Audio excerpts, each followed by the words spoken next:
Bonjour et bienvenue sur cette vidéo de présentation où je vais parler du wiping. Alors, qu'est-ce que le wiping? Eh bien, nous allons prendre un cas concret. Imaginons que vous venez d'acheter un tout nouvel ordinateur et vous décidez donc de revendre votre vieil ordinateur qui ne vous sert plus à rien. Bien sûr, sur votre vieil ordinateur, il y a plein de fichiers qui vous concernent. Peut-être vos relevés de compte bancaire que vous avez téléchargés depuis le site de votre banque, des photos de vos vacances, bref, beaucoup de documents qui vous sont personnels et que vous ne voulez pas donner à n'importe qui. Donc, vous décidez de formater votre disque dur et de réinstaller Windows sur votre vieil ordinateur avant de le vendre. Et vous vous dites, je suis tranquille, personne ne pourra récupérer mes fichiers. Eh bien, vous vous trompez. Il est tout à fait possible de récupérer vos fichiers, même après qu'ils aient été effacés, même par un formatage rapide de votre disque dur. C'est pour cela que l'on utilise le wiping. Alors voyons un petit peu comment cela fonctionne au niveau de Windows lorsque vous écrivez et effacez des fichiers sur votre disque dur. Lorsque vous avez un nouvel ordinateur, il n'y a encore aucun fichier personnel qui se trouve sur le disque dur. Et vous allez commencer donc à l'utiliser. Vous allez télécharger un fichier depuis Internet qui va s'écrire sur votre disque dur physiquement, et le nom de ce fichier va se retrouver dans un registre qui va indiquer où se trouve le fichier sur votre disque dur. Puis vous allez mettre d'autres fichiers qui vont se mettre au bout les uns des autres sur votre disque dur, écrit physiquement sur un disque magnétique. Que se passe-t-il maintenant lorsque vous effacez un fichier? Eh bien, lorsque vous effacez un fichier, le nom de votre fichier change simplement de registre pour aller dans le registre corbeille, mais sur le disque dur, il ne change absolument pas de place. Il est toujours au même endroit, écrit physiquement sur le disque magnétique. Que se passe-t-il maintenant lorsque vous videz la corbeille? Eh bien, lorsque vous videz la corbeille, votre fichier ne se trouve plus dans aucun des deux registres, mais il se trouve toujours sur votre disque dur physiquement. Il n'a pas été effacé. En fait, il est toujours là. Simplement, il n'apparaît dans aucun registre. Alors maintenant, il existe sur le marché beaucoup de logiciels qui sont payants ou même gratuits, permettant de récupérer ces fichiers qui ont été effacés puis vidés de la corbeille. Prenons un exemple. Ici, l'exemple est le logiciel Active and Delete, qui va donc scanner l'intégralité de votre disque dur et chercher les signatures correspondant à certains formats, comme PDF, JPG, Doc, etc. Lorsqu'il trouve des fichiers correspondant à ces signatures, eh bien, il cherche le début et la fin de ce fichier sur le disque et le remet dans le registre. Et ainsi, le fichier est intégralement récupéré, la totalité de ces données, exactement comme si vous ne l'aviez jamais effacé. Donc il est tout à fait possible pour un étranger de récupérer tous vos fichiers qui se trouvaient sur votre disque dur si vous l'avez vendu à une personne qui possède ce type de logiciel. Alors, comment contrer ce genre de problème? Eh bien en utilisant la méthode du wiping et en utilisant des logiciels qui sont capables de wiper, ou également on dit du shredding, pour détruire définitivement votre fichier. Nous allons prendre le cas du logiciel Eraser, qui est très réputé pour avoir une très grande liste d'algorithmes de wiping. Lorsque vous utilisez Eraser, eh bien en fait, votre fichier ne passe pas par l'étape corbeille. Il est détruit aussi bien au niveau du registre qu'au niveau du disque. Et les données de votre fichier sont en fait remplacées par des données totalement aléatoires qui ne correspondent plus à aucune signature de fichier connu. Si quelqu'un tente d'utiliser un logiciel de récupération sur ces données aléatoires, eh bien le logiciel n'arrivera pas à identifier le type de fichier auquel il a affaire et sera dans l'incapacité de récupérer ce fichier. Alors, est-ce la solution ultime, le wiping? Eh bien non, car il existe encore une solution pour récupérer vos fichiers. Il existe dans le monde des laboratoires qui sont capables de démonter votre disque dur et de l'analyser avec de l'appareillage électronique ultra sensible. Il faut savoir que votre disque est un disque magnétique, et par conséquent, il peut y avoir des résidus magnétiques qui peuvent être encore analysés sur votre disque dur afin de récupérer le fichier que vous avez wipé, et ainsi récupérer les données. Alors, comment contrer une telle attaque sur votre disque dur? Eh bien, la solution repose sur le nombre de passages lorsque vous wipez votre fichier. En effet, lorsque vous utilisez un logiciel comme Eraser, vous avez la possibilité d'utiliser différents algorithmes qui font différents nombres de passages. Ça peut aller de 1 jusqu'à 35 passages, comme par exemple l'algorithme Gutman. Si vous avez utilisé l'algorithme Gutman, il y a fort à penser que les laboratoires auront beaucoup de mal à récupérer ce qu'il reste de résidus magnétiques en fait sur votre disque dur. Ceci étant dit, il existe encore une solution plus intéressante contre la récupération de fichiers effacés. C'est le chiffrement. En effet, lorsque votre disque dur est intégralement chiffré, il devient extrêmement difficile de récupérer les données qui s'y trouvent.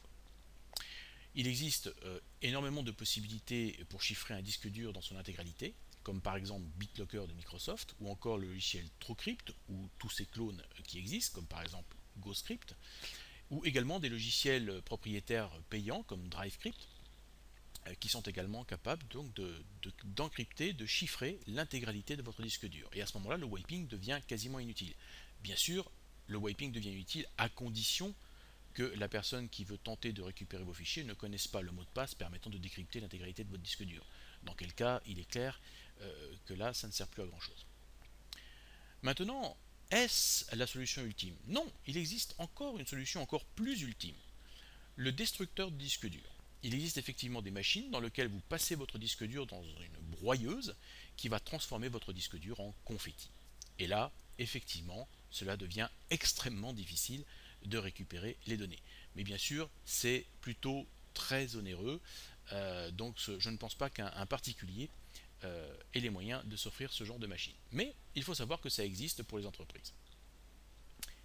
Maintenant, je vais vous faire une démonstration de deux logiciels qui permettent de faire du wiping. Alors, je vais commencer par vous présenter le logiciel Eraser. Nous allons d'abord aller voir dans les settings ce que nous pouvons trouver comme paramétrage. Alors, comme vous pouvez le voir, pour le moment, il n'est qu'en version anglaise.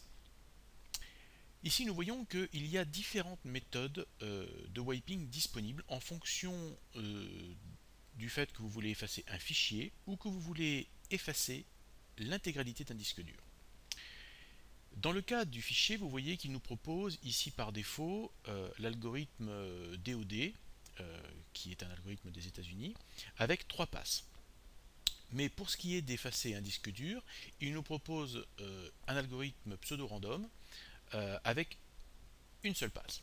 Alors, pourquoi 3 passes pour les fichiers, pourquoi une seule passe pour le drive? Eh bien, tout simplement parce que plus il y a de passes, plus ça prend du temps. Donc, si vous avez un disque dur de 1 ou 2 Tera que vous voulez intégralement wiper, cela peut prendre un temps énorme pour effacer l'intégralité de votre disque dur. Donc, plus il y a de passes, plus ça prend du temps. Alors, si l'on clique sur le menu déroulant, on voit qu'il existe beaucoup d'autres algorithmes qui sont basés sur des protocoles de sécurité utilisés dans différents pays comme les États-Unis ou l'Angleterre ou l'Allemagne, etc. Et donc vous voyez que nous avons par exemple également de l'USDOD mais avec 7 passes, et nous avons le fameux Gutman dont je vous ai parlé tout à l'heure qui fait 35 passes. Voilà, donc nous avons pléiade d'algorithmes possibles. À vous de faire votre choix. Mais n'oubliez pas que plus il y a de passes, plus cela prend énormément de temps. Eraser nous propose également une fonctionnalité assez intéressante que je n'ai d'ailleurs pas vue dans d'autres logiciels, qui consiste à remplacer le fichier wipé par un autre fichier qui prendra exactement la même place. De façon en fait à cacher le fait que vous avez wipé votre disque dur. Voilà, donc là ça pousse vraiment très loin. Mais c'est une fonctionnalité plutôt intéressante quand même qui a été intégrée ici. Voilà, donc en gros ce sont les settings principales. Vous en avez également d'autres concernant la planification du wiping, c'est-à-dire vous pouvez dire, eh bien, tel dossier ou tel disque dur, eh bien, je veux qu'il soit wipé tous les jours ou toutes les heures. Enfin, voilà, vous pouvez vraiment paramétrer ça pour que ce soit fait régulièrement. Donc, par exemple, ici, j'ai sur mon bureau deux fichiers que je veux wiper. Eh bien, je vais les sélectionner, je vais faire un clic droit, je vais sélectionner Eraser et je vais cliquer sur Erase. Il va me demander bien sûr une autorisation d'administration. Il me demande une confirmation, je dis oui, et voilà, mes deux fichiers en quelques secondes sont wipés et donc effacés définitivement. Et comme vous pouvez le constater, ma corbeille est toujours vide. Ce n'est pas passé par l'étape corbeille. Voilà, donc ça c'était pour Eraser. Nous allons maintenant voir un autre logiciel qui s'appelle AirWipe and Clean. AirWipe and Clean fait beaucoup plus que simplement wiper vos fichiers. Nous allons déjà faire un petit tour dans les paramètres. Et vous voyez que de la même façon qu'Eraser, il nous propose de mettre des algorithmes différents en fonction de si l'on veut effacer le disque ou si on veut effacer des fichiers. Et ici nous retrouvons effectivement le pseudo-random pour le disque et du DOD également pour les fichiers. Si nous cliquons sur le menu déroulant, nous voyons que nous avons le choix entre beaucoup moins en fait d'algorithmes qu'Eraser, mais finalement ce sont les principaux utilisés, c'est-à-dire 3 passes, 7 passes et 35 passes. Voilà, donc nous avons ici, je dirais, les principaux.